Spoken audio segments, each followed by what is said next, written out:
E aí pessoal, tudo bem? Trazendo mais um vídeo aqui para vocês para falar que o web scraping com N8N não funciona. É um tanto quanto clickbait aqui, mas vamos lá.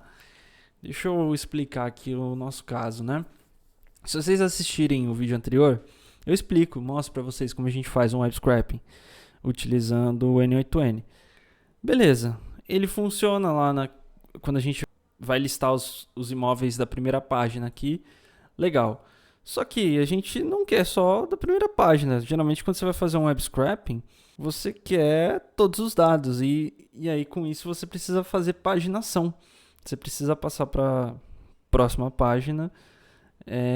Em alguns casos, até mesmo clicar aqui, né, no item e pegar mais informações dentro do item e depois voltar. Enfim. E aí, quando eu comecei a ir mais por a entrar mais nessas complexidades de um web scraping que geralmente a gente faz, sei lá, utilizando, né, tem o Puppeteer, que a gente consegue fazer em JavaScript, por exemplo, né, uma biblioteca que inicia um navegador ali para você, aí ele vai percorrendo toda a página, coletando as informações, aí você vai ter umas funções para clicar em tais lugares e ele vai passar para a próxima página. Quando eu comecei a entrar mais nessa complexidade um pouco maior através do N8N, aí eu comecei a perceber que fica um pouco inviável, sabe? Eu até encontrei um jeito, né, para falar a verdade. E qual que foi esse jeito, né? Então, vamos lá.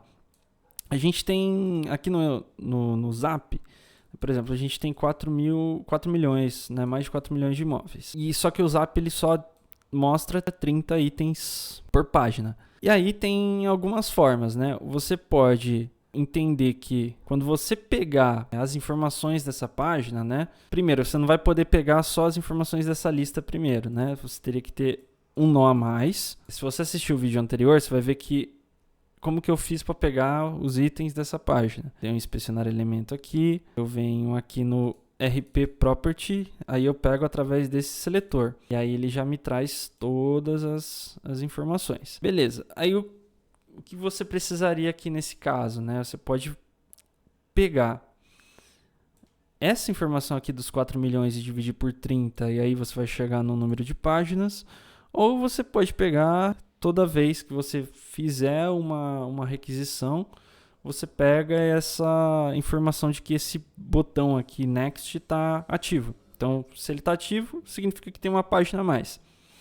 E aí, de qualquer forma, você sempre precisa saber que passou, né, pela página anterior. Você está na próxima. Espero que isso fique claro para ti.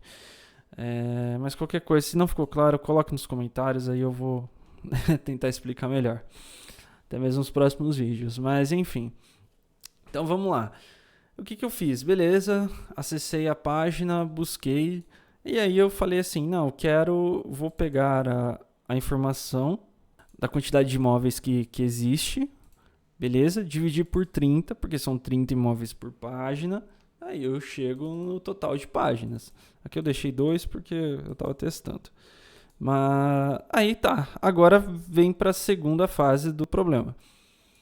Agora que eu sei que são, por exemplo, 60 páginas, eu preciso sempre quando eu for rodar o proxy aqui, né?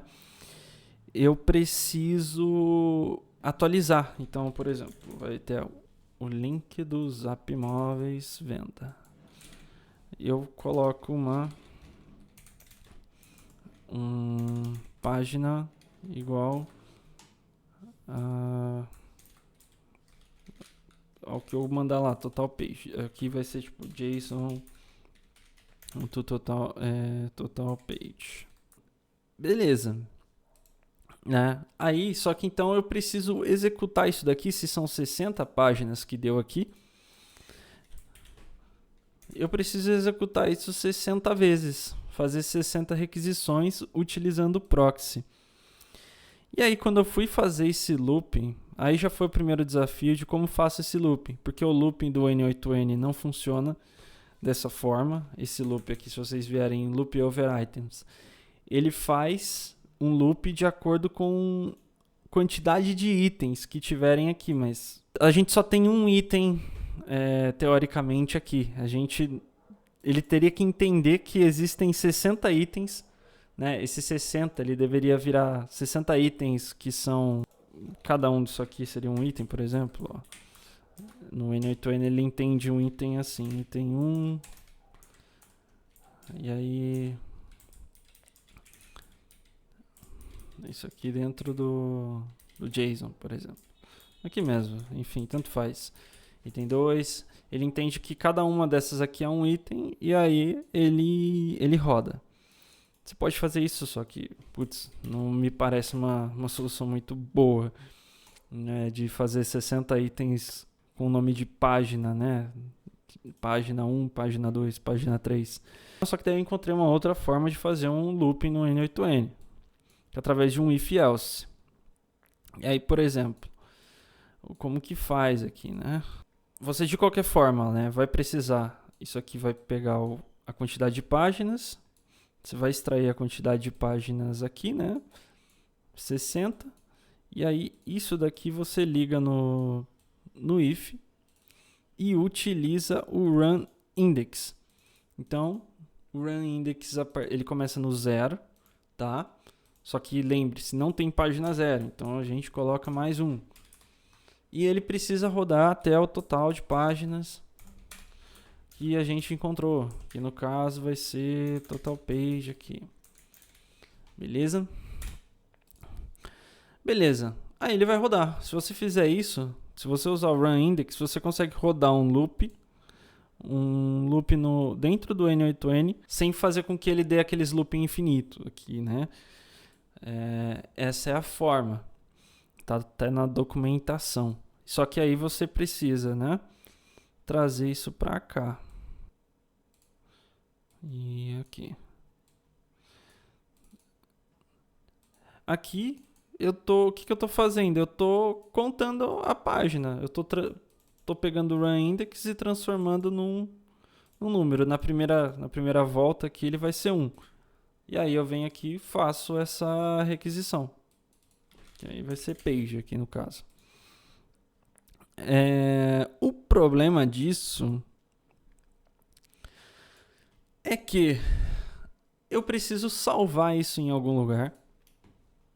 Então, ou eu salvo isso em um CSV, ou eu salvo isso numa base de dados. Eu posso salvar isso numa base de dados, tá? Então, eu poderia executar simplesmente isso daqui. Tá vendo? Eu poderia fazer esse looping aqui. Claro que vocês precisam assistir o vídeo anterior a isso para entender que pé estamos, né? Então, eu precisaria fazer basicamente isso aqui, né? Eu seto a página, faço a requisição, extraio os valores, vão ser 30 valores, né? Aqui eu extraio e salvo isso em algum lugar. Aqui eu estou salvando em um CSV e enviando por e-mail. Então seriam, sei lá, 60 e-mails enviados. Mas poderia simplesmente remover isso daqui, colocar um Supabase. Até a gente dá um create role lá no Supabase, vocês têm que criar suas credenciais. E salvar dentro do Supabase. E aí também funcionaria. Beleza?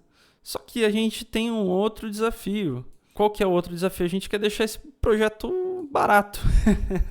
Eu não quero também gastar muito com um projeto, né, sem estar faturando e tal. A gente nem consegui lançar, não vendi.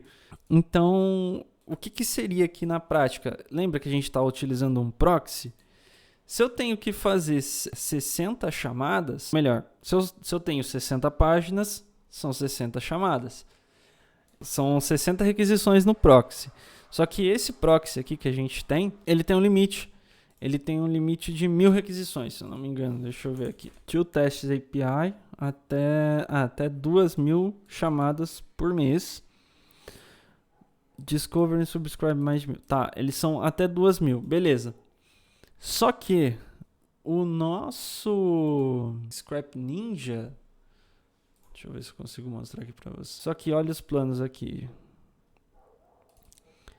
A gente tem 50 chamadas por mês.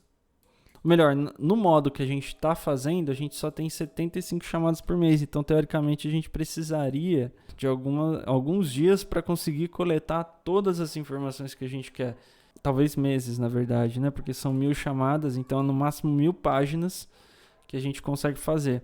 E aí eu percebi que ia começar a ficar um tanto quanto inviável continuar, sabe? Via N8N devido ao custo, né? E devido à complexidade que aumenta aqui no fluxo. Então, a conclusão que eu chego não significa que não dá para fazer web scraping com N8N. Cara, até dá, só que a performance aqui vai ser um pouco mais alta, vai levar um tempo nesse fluxo aqui. Talvez, então, assim, esse fluxo de web scraping, ele vai ser um fluxo só de web scraping, né? Só para fazer isso, sei lá, para colocar uma vez por dia. Aí tem esse é um outro ponto. Eu quero também atualizar esses imóveis. Por exemplo, eu pego as informações, eu quero pegar todas as informações deles hoje.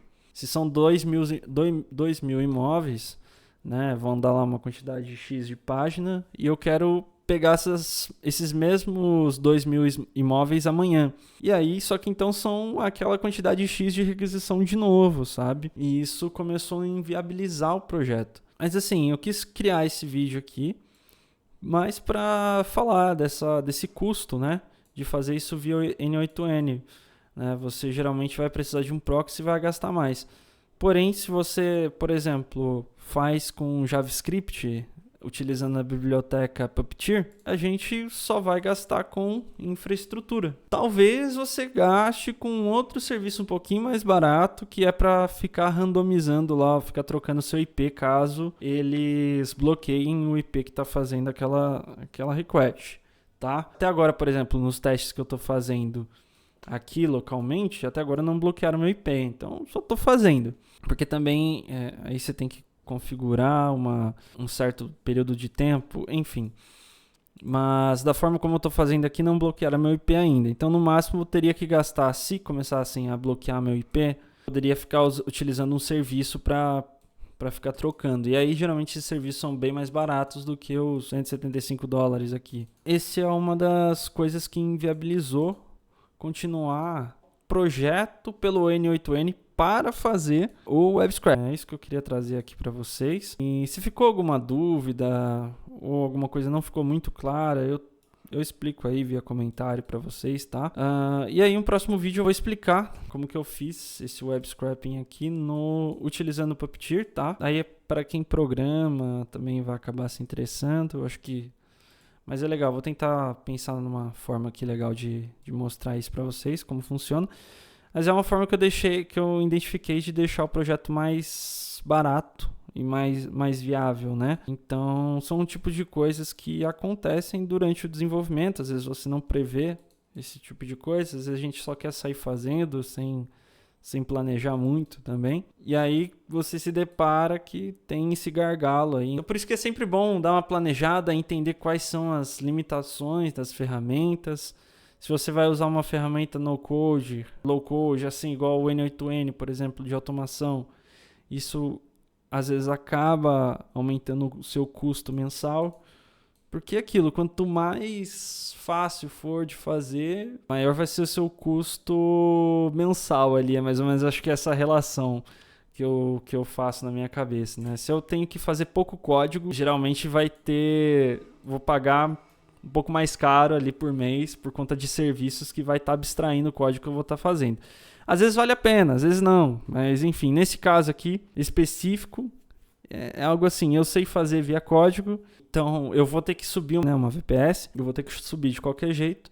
Aí eu consigo criar um cron job lá nesse serviço, na minha VPS, para ficar rodando diariamente e atualizando isso utilizando o Puppeteer, entende? Então, para mim vale a pena, porque eu sei fazer isso. Então, por isso que eu recomendo o pessoal que está entrando no code é legal e tal, vibe coding, eu acho maneiro demais. Mas ter uma noção de programação também ajuda muito, tá? Utilizar o no-code, o low-code para você começar a ver coisas de programação, a entrar nesse mundo de desenvolvimento, acho que é legal para você iniciar, pegar gosto pela coisa, porque você já faz, já vê um negócio funcionando.